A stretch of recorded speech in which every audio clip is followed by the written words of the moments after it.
Today, we're talking about the city's budget and a property tax increase on El Pasoans in the upcoming year. I think the best way to get into this is to highlight some of the comments Mayor Renard Johnson made during the council's budget meeting this week, which encapsulated where the city leadership is at right now. Amid hours of debate on Tuesday, before council approved an annual budget, Johnson said, quote, "We owe it to the public to give the city a budget. They cannot operate without a budget," end quote. Well, yeah. Mayor Johnson made other comments during the at times rancorous, testy budget meeting, where numerous initial attempts to pass the city's budget failed to garner a majority vote. Quote, "Each one of us was elected to govern," Johnson said. He added, quote, "Every council member had an opportunity to provide input, use the budget calculator online, and here we are." At one point, Johnson asked the city's chief financial officer if El Paso City Council had ever failed to pass an annual budget before. The answer was no. In other words, the mayor of a large U.S. city had to emphasize the point to his colleagues that declining to pass a budget is not workable. To me, the immense difficulty our city council had completing perhaps its most fundamental task, setting an annual budget and tax rate, reflected months of division and discord among the city's elected officials. Obviously, it's also a sign of a tough political environment. El Paso households are seeing rising costs for utilities, housing, and basic goods at the same time the city is experiencing a budget crunch. Of course, no one wants to be the city council representative who voted to raise taxes. City staffers have been crafting the budget proposal since May and conducted budget workshops and meetings with city council representatives over the last couple of months. So when District 4 City Representative Cynthia Trejo asked City Manager Dion Mack if there were any additional cuts the city could make to internal spending to avoid a tax hike on residents, Mack's response was respectful but curt. Quote, "That's what our budget process is," Mack said in response. Eventually, the city on Tuesday approved a new budget and higher tax rate by a 6-2 vote, with Trejo and District 7 City Rep Lily Limon voting no, although neither proposed spending cuts to avoid a tax increase. El Paso senior reporter Elida Perez will join me in a moment to discuss the city's budget, the tax increase residents should expect to see, and to walk us through her experience at the city council budget meeting and what the lack of consensus tells us about our city government at the moment. First, this El Paso Matters Podcast episode is brought to you by our podcast title sponsor, Tani, Acosta, and Chaparro, truck crash and injury attorneys. Their team of local, seasoned trial attorneys are ready to help if you've been injured in a crash. And you can sign up for our newsletter or read our free reporting at elpasomatters.org, where you can also learn about and register for our 9.15K run that's coming up on September 19th. Now, on to the show. Elida, long time no talk. Thanks for joining me. Thanks for having me. Here we are again. Yep. I said I wanted to have you back after maybe we had a better idea of exactly what the budget and taxes would look like. You're a man of your word, Diego. So just to get into it, what was the budget that the city adopted this past week, and what's the average tax increase that homeowners should expect to see? So they ended up landing on a $658.6 million general fund budget. The tax increase is going to be about an impact of $105 on the average value home. That's in the $236,000-ish range. I can't remember the specific numbers, but that's across the board on your average homeowner. And we talked about this in our previous podcast, but just to reiterate, can you explain like the reason for the tax increase and the stated, just the reason that city council is having to lift the tax rate and kind of experiencing a little bit of a bad budget situation?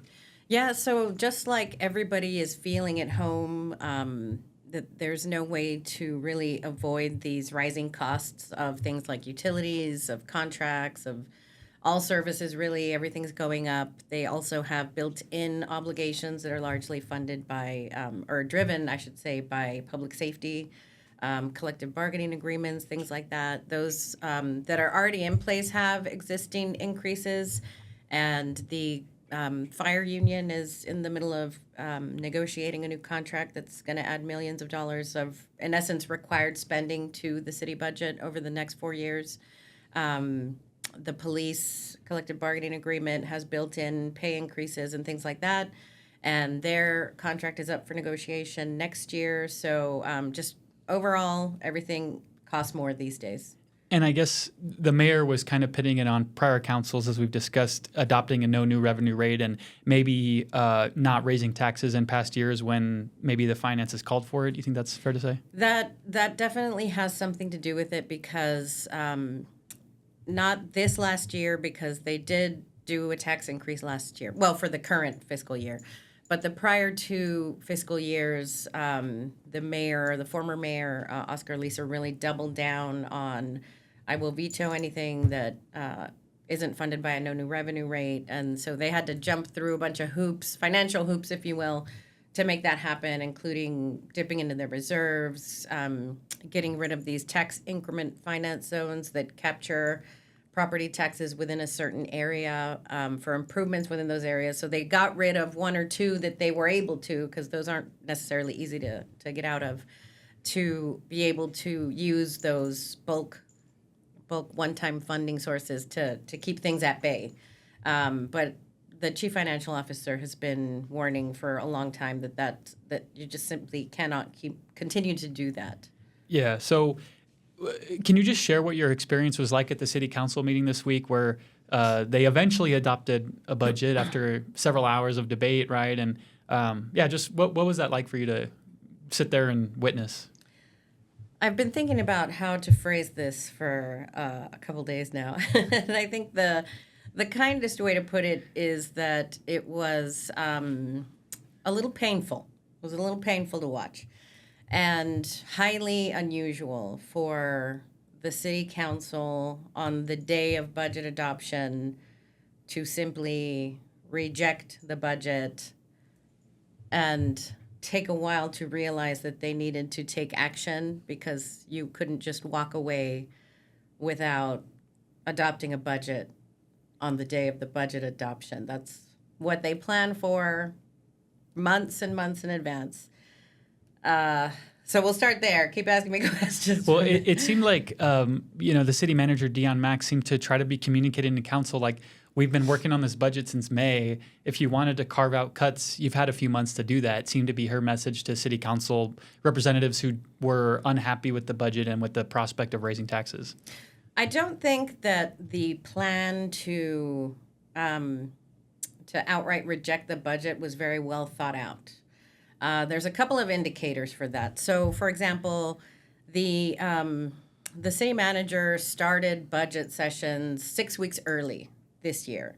They started strategic planning in February, preparing budget staff, preparing departments to get into the budget season early, to start having these workshops, community meetings, all you name it, everything that they go through, they started early for the exact purpose of getting to August 18th, ready to go. This is what we're at. This is where we're at.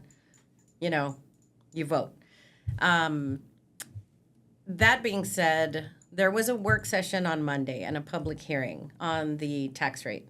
So that work session, they went through the entire budget. They presented the very same presentation that they presented on Tuesday in detail.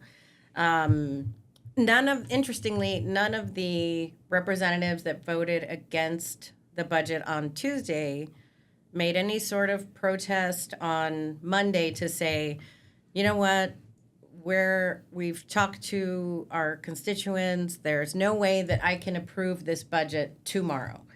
Can you come back with a lower tax rate? Can you come back with, a lesser proposal, a lesser spending proposal?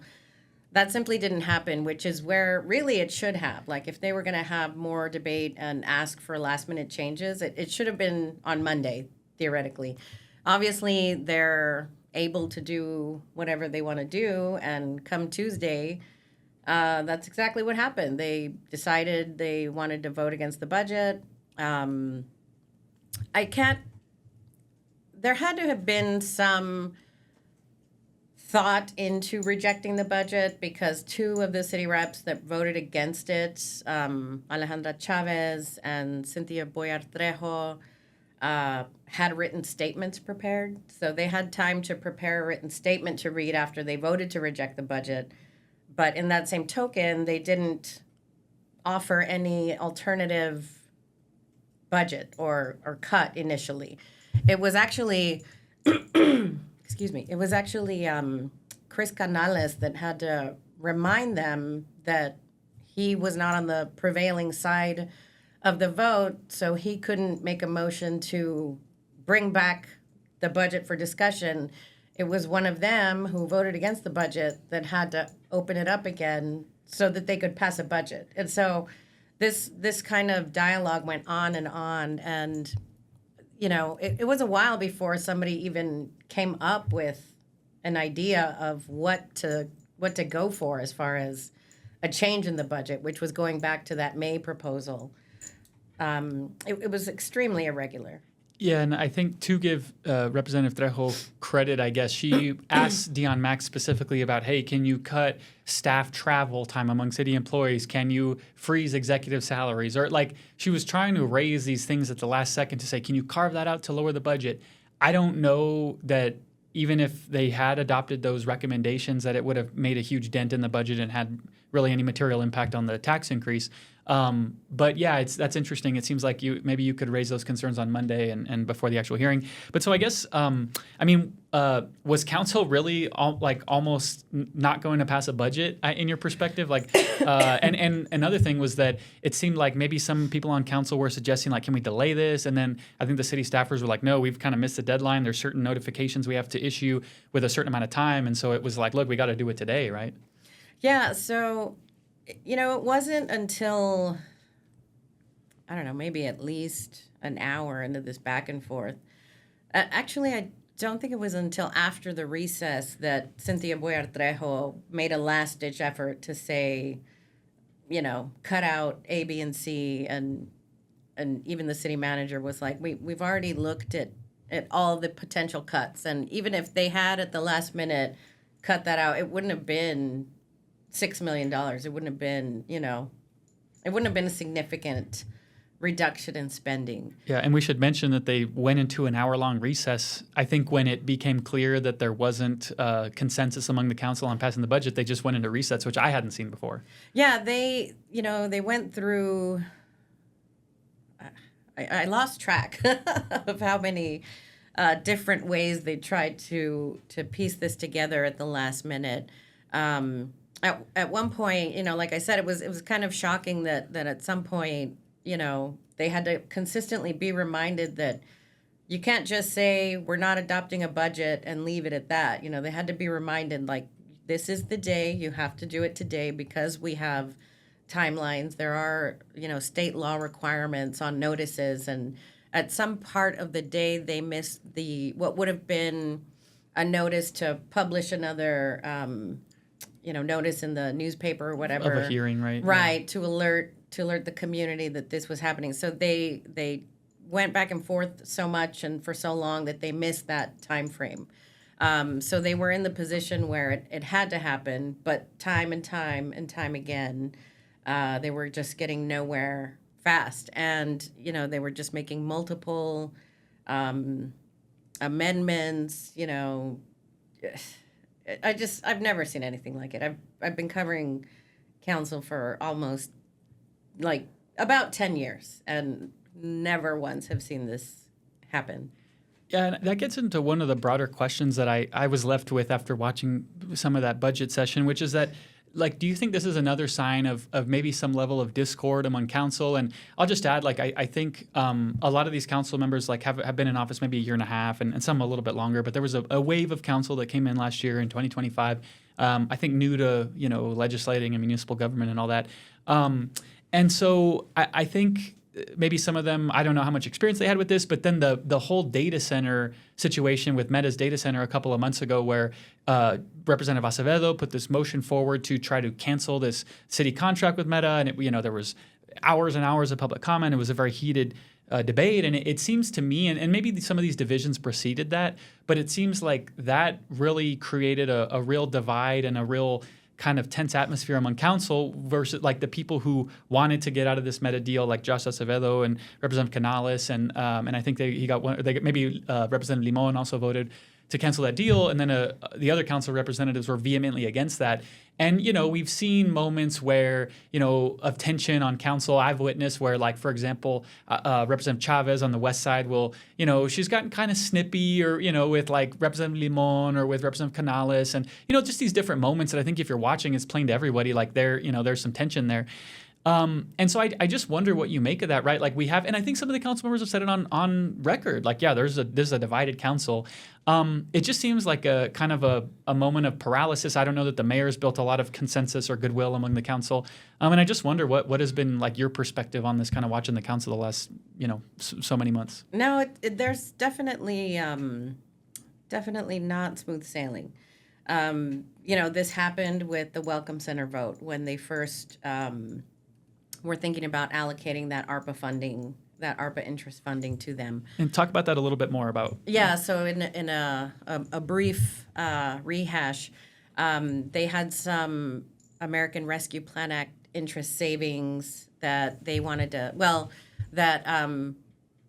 could have been allocated to the Welcome Center, which is run by the Opportunity Center for the Homeless. It's like an intake center for people off the street, right? Like a point of entry, if you will, an emergency place where people can go 24/7, or they get triage. It's like a triage place where you can get assessed, get a meal, maybe stay a couple nights, and then find out what other different services you can get. So it's a really important part of like street outreach and the homeless response in the community.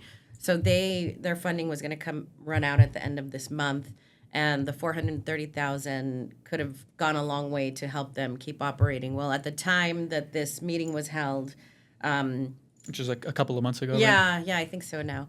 At first, the item gets approved to allocate the funding, and then less than an hour later, Alejandra Chavez brings it back, changes her vote. Somebody else changes their vote. Then you've got a tie. The mayor votes to not give them the funding. And then, it left the whole thing in limbo. And then they come back, a month later, and now it's a unanimous vote. It's just one of those instances where there was just a lot of, there was tension for sure there. Like one council representative, in this case, Alejandra Chavez, blocking, I think it was a priority by Chris Canales to direct some funding to the Welcome Center. I think you've said that was almost like a revenge vote against that funding by Representative Chavez to sort of, maybe it was over the Meta controversy, but there was some sort of tension that led to the rejection of that funding, right? Yeah, no, and not my words, a revenge vote. Some of the council members that were on the receiving end of the, I guess on the short end of the stick, thought that perhaps that Meta situation had something to do with it. Now, even during the budget discussion Tuesday, there were some issues. There were some funding that would have been cut if they had gone back down to that initial budget that they finally approved for like animal services, spay and neuter services, for replacing some of the fleet for animal services, things like that were added in that would have been funded by that voter approval rate. Chris Canales, I'll give him credit for trying every which way to salvage all, if not some of that funding. He made several different motions. Most of them got rejected.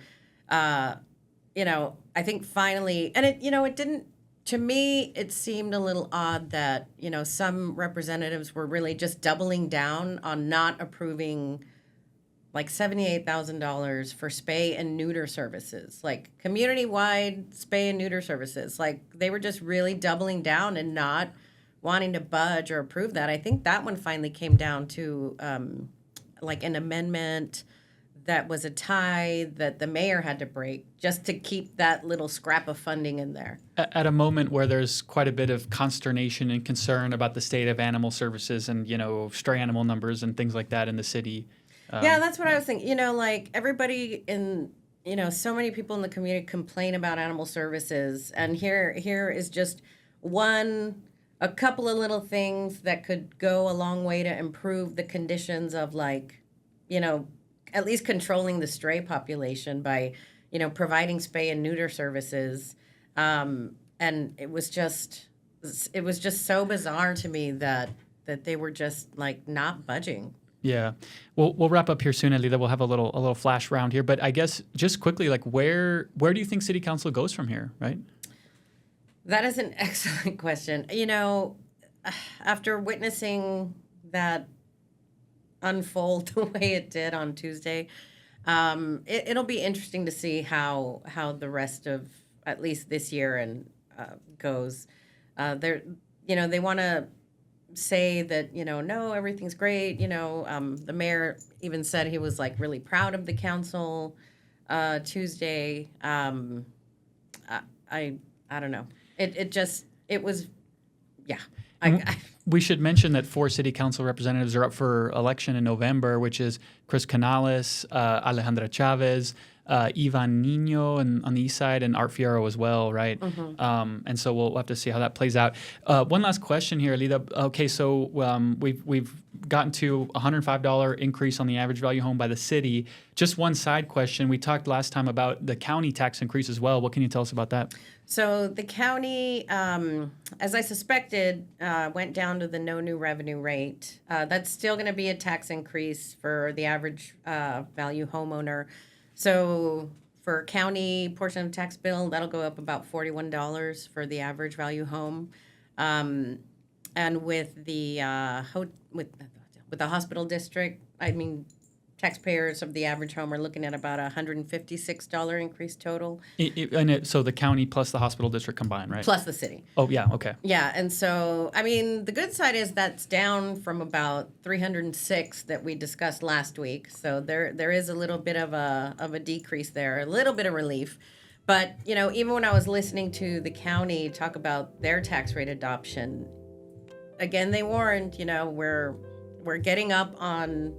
We're gonna have to raise the tax rate, and again they went with the no new revenue rate. They increased the percentage that non-uniform employee salary pay raises are going to be, but they're dipping into their reserve fund to pay for it. So we're in that situation again where they just keep wanting to avoid increasing the tax rate, and rightly so. Nobody wants to make people pay more, but at some point the costs are going to go up.